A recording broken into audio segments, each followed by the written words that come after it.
Okay, so let's talk about charging and discharging capacitors. This is going to be a little bit more of a math-intensive video, so let's begin by recapping some of our equations that we already know from previous videos. We have here the definition of capacitance of a capacitor. Ohm's law should be quite familiar. And we have the definition of current.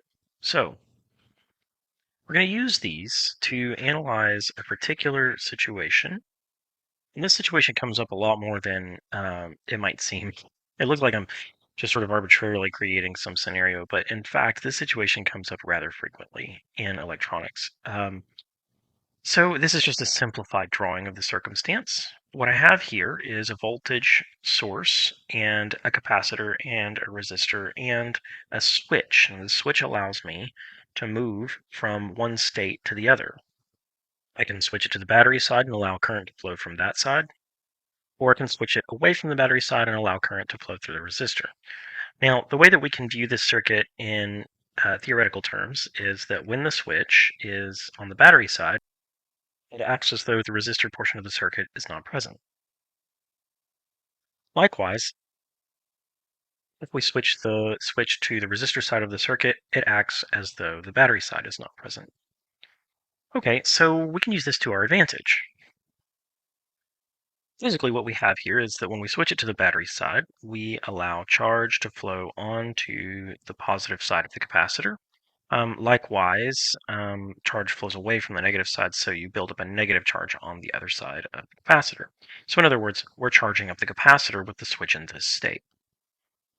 If we choose to go the other direction, we now offer a path for that charge to flow off of the capacitor. So we allow the charge to flow from the positive side of the capacitor to the negative side of the capacitor. Of course, it has to pass through the resistor.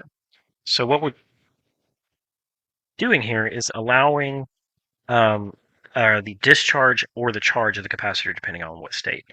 This is just a simplified version of what happens in electronics everywhere in terms of charging and discharging capacitors. But we really want to be able to check the math behind this to see how much a capacitor is charged or discharged in a given amount of time. To do that, we're going to have to look at a little bit of a different mathematics than we're used to. To begin with, and this is actually really exciting to me. I always like to introduce this. But to begin with, I'd like for you to think about the capacitor as a bank account and the adding of charge or the taking away of charge as removing money from a bank account or adding money to a bank account.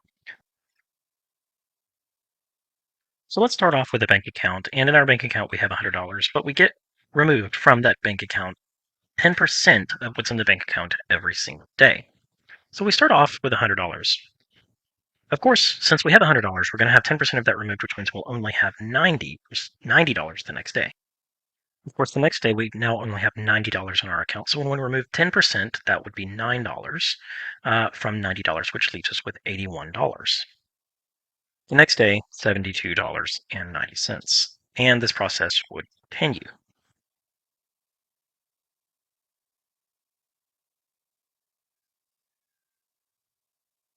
So after the 32nd day, you would only have $3.82 left in your bank account. But as you can see, this drops not as a linear rate, but at what we call an exponential rate. Why is this?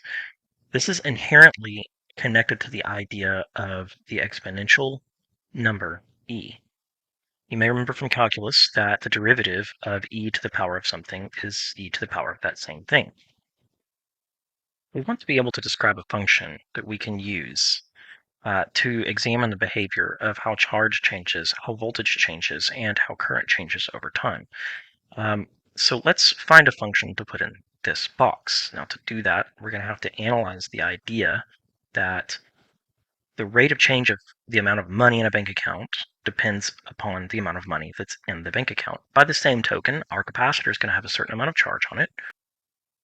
So if we're losing charge, then the rate of change of charge on our capacitor in time is going to be negative, and it's going to be related to how quickly charge falls off the capacitor. That's going to have some constants associated with it. We'll go ahead and call it lambda.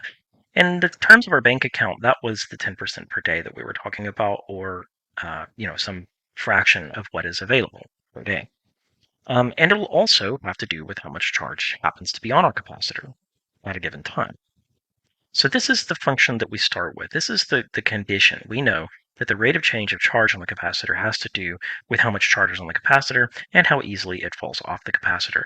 This is what we call a differential equation. Now, this is not necessarily something that you've run into before, but luckily we have a very easy solution to this one. In general, differential equations are not trivial matters to solve, but in this case, I think we can come up with a solution that will work quite well if Q were equal to, let's say, some constant A times our exponential function to the negative lambda t. Now, there's no way that you would have known that this is to be true just pulling it out of your pocket, just throwing it on the table, right? But I'll go ahead and offer this to you, and then what we can do is prove that it's true.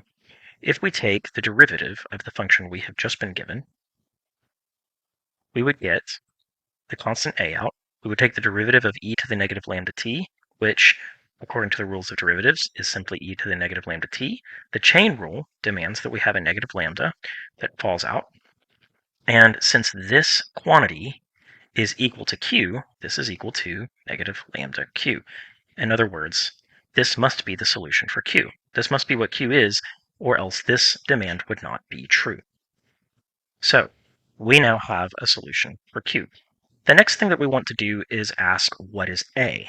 Well, if we just look at the simple scenario where T is equal to 0, in other words, before we start losing anything, still got $100 in the account, still got all of our charge on our capacitor, then what we would do is set the condition that Q is equal to A, and then we could go ahead and fill in 0 for T. Well, what happens when we have e to the negative lambda 0? Well, that just makes this whole term go to 1.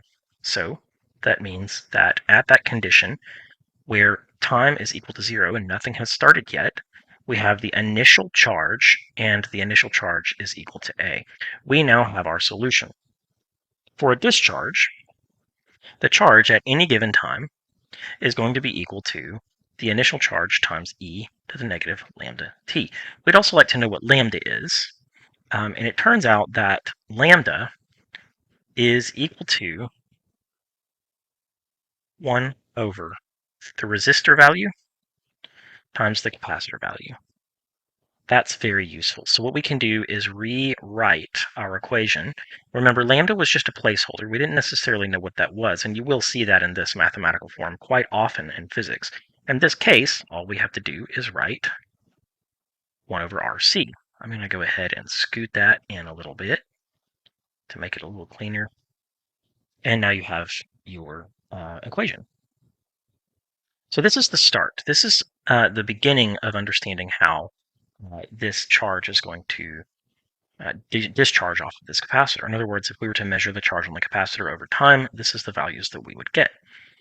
Now, if you were to ask, well, I want to know what the voltage is on the capacitor at a given time, that is not so hard either. After all, we do have this equation. We know that the capacitance is a constant. That is a feature of the capacitor itself. So if we were to divide both sides of this equation by C, then we would get Q over C and Q naught over C, which would give us the voltage at a particular time and the voltage to start with. Therefore, this is also a true equation. In other words, you could use this for charge or for voltage, and either one will be true because they're only different by a constant, right? They're proportional. Current is not necessarily so straightforward. The current, all we need to do is take a look at the derivative of charge on the capacitor with respect to time. So if we take that derivative of charge with respect to time, that is of course going to be equal to current at any given time. Then we take the derivative of this side of the equation as well. And that has a Q naught e to the negative t RC. Hopefully this isn't too much of a stretch for you. The Q naught here is a constant. That is our beginning charge, so it comes out of the derivative. We take the derivative of this portion, and we should get e to the negative t over RC, and the chain rule demands that we have a negative 1 over RC.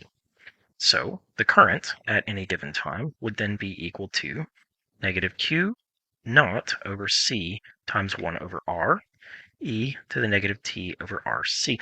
Now all I did was just rearrange this in a way that's going to help us rewrite it in a simple way, because we know that Q naught over C is equal to the voltage. And we know that R is in the denominator. And we know that the initial voltage here divided by R is going to be equal to the initial current.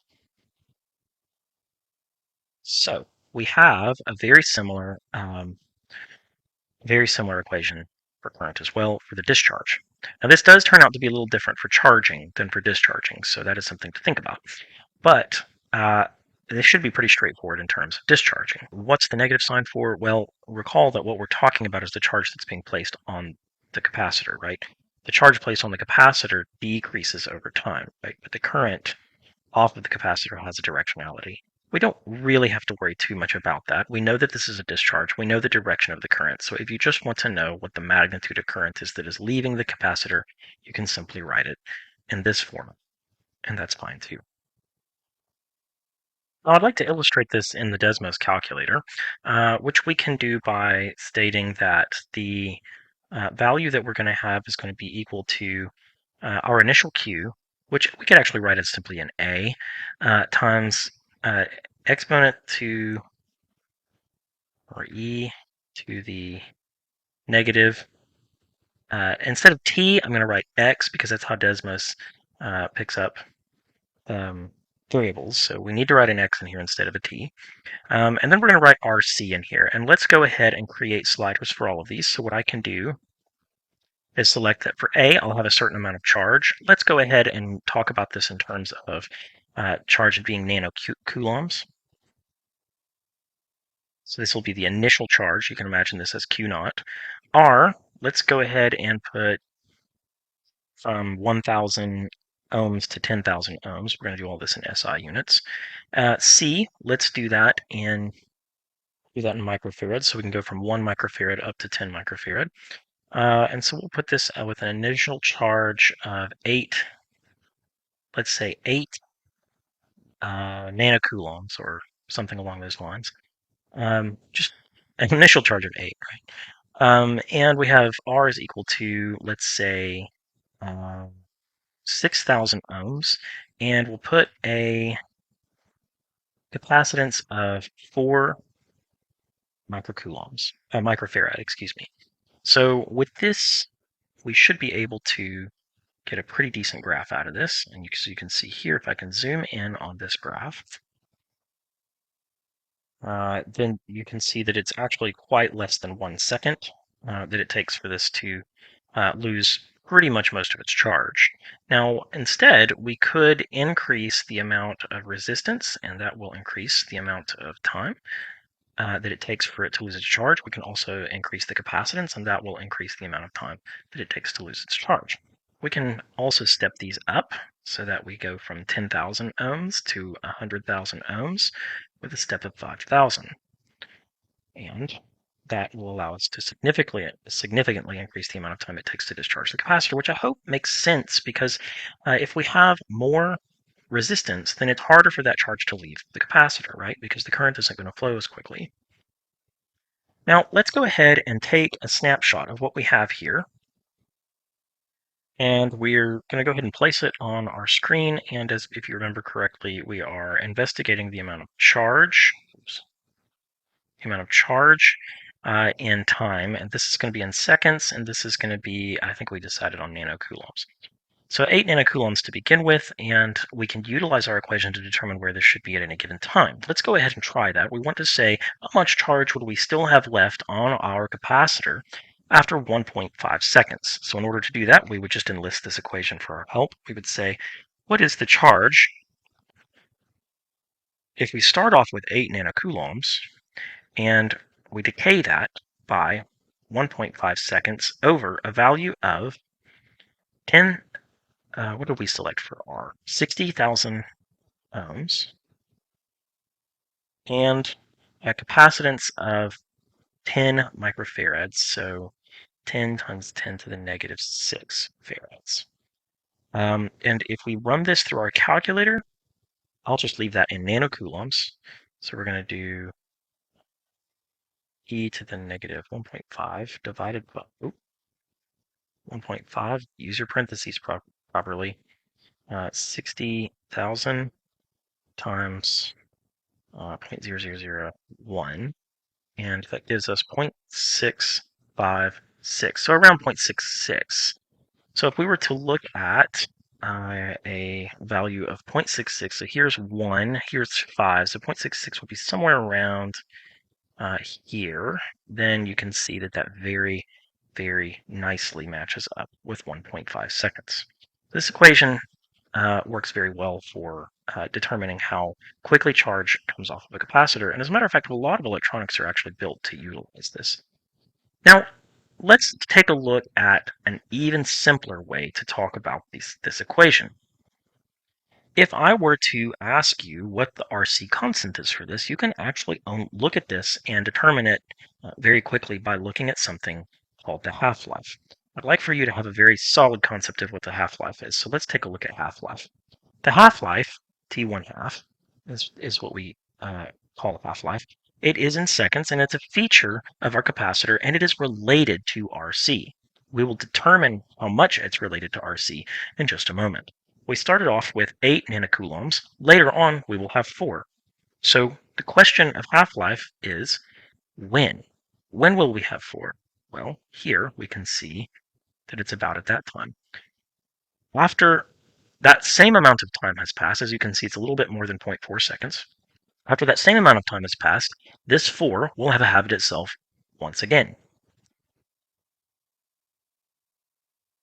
So now you can see that it's a little bit over 0.8 seconds. After that same amount of time, it will have halved itself again. As you can see, it's a little bit over 1.2 seconds.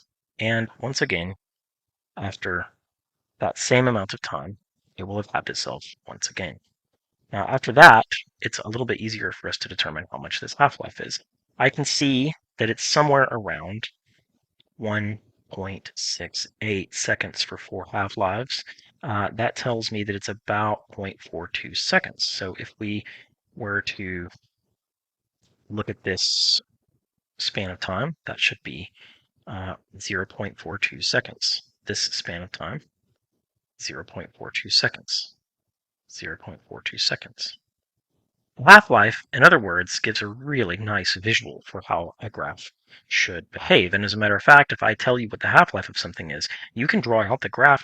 You can sketch it out by hand without any problems at all, because all you have to do is start with your initial point, and then go 1 half-life and draw a dot, go 2 half-lives and draw a dot, go 3 half-lives and draw a dot, and continue that process, and you'll have your graph. So half-lives very easily sketch out a graph. But how do they relate to the RC constant? Well, we can prove that. All we'd say is, at some point in time, we're going to have half the charge we started with. So Q is equal to Q naught over 2. That is going to equal Q naught e to the negative what?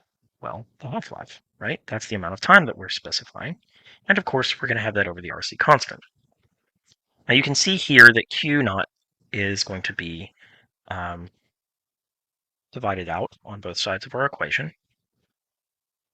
So how would we solve here? We want to solve t 1/2 in terms of RC, but we've got this exponent in the way. Well, you just use the inverse function from the exponential function, which is the natural log function.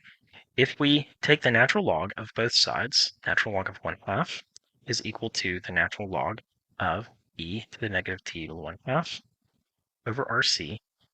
What we have done is reversed this function. Natural log is the opposite of the exponential function. So all that does is bring everything that we have up in the exponent down into the calculation realm.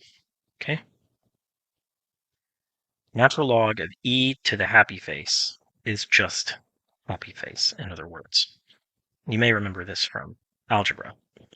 Now, another thing that you might remember from algebra, if we have t to the 1/2 over RC, is we can have this equal to negative natural log of 1/2. All I did was just repeat what I have up here and move the negative sign over. Another thing you may remember from algebra is the negative of a natural log of something is just the same as the natural log of its inverse, which in our case would be the natural log of 2. So we have our final relationship, and this is something that will become very useful for you. t1/2 is simply equal to RC times the natural log of 2. So if we wanted to, we could view this graph in terms of half-life, or we could view it in terms of RC, and we've done both. When I give you a time value that doesn't fit neatly within a half-life, then it's not as easy to identify exactly what that charge value is going to be, and so it's probably better to go ahead and use this equation. But if I give you something that's much easier, for instance, if I were to ask you if this capacitor starts with 8 nanocoulombs on it, and I would like to know how much charge it has on it 0.84 seconds later, you know that 0.84 seconds is simply 2 half-lives. So all you have to do is say 2 nanocoulombs. That's very straightforward. If I asked you how much charge it's going to have on it 0.9 seconds later, well, that does not neatly divide into half-lives, and so you would require a little bit more of a precise answer. Okay, I hope this introduces you to the concepts behind the discharge of capacitors. Uh, in your homework, you will be typically just working with these equations. And sometimes you'll be able to convert between half-life and RC constant. One more thing that you might want to know is sometimes tau is used for the RC constant. All you have to do is just use those terms interchangeably. This is not going to be a major component of what you're it's demanded out of you this semester, but it is helpful to understand circuits, especially when you move on to the behavior of complicated circuits. It can help you with digital electronics, and if you're in physics or chemistry, this concept is incredibly useful for other aspects of nature that follow decay functions, including nuclear decay and quantum forces. So I'd encourage you to familiarize yourself with this mathematics as much as possible. Again, if you've got any questions, please let me know.